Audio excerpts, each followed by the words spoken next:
Ah, on est tous passés par là, non? Ce moment où on n'ose pas s'affirmer, où on dit oui alors qu'on aurait vraiment voulu dire non. Au bureau, où vous vous retrouvez à faire une tâche que vous détestez parce que vous n'avez pas osé dire que vous aviez déjà trop à faire.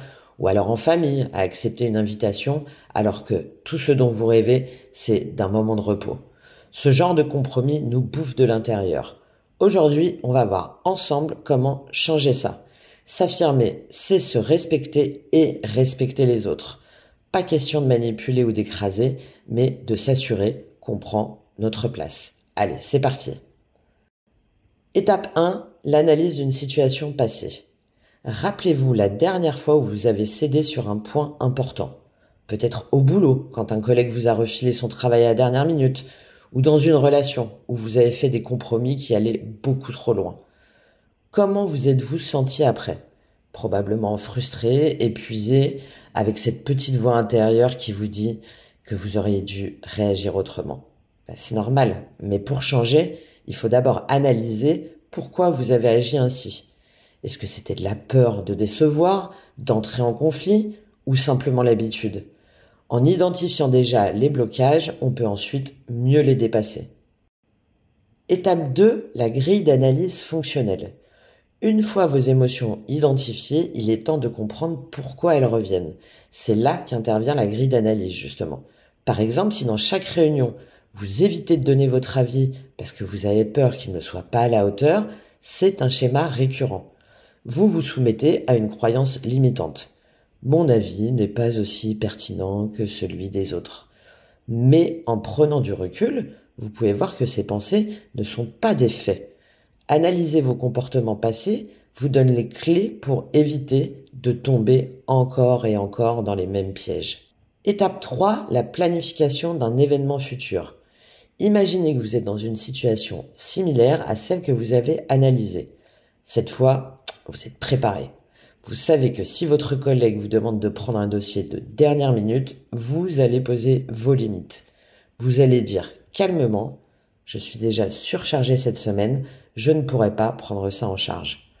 Visualisez ce genre de situation avant qu'elle n'arrive. Ça marche vraiment très bien.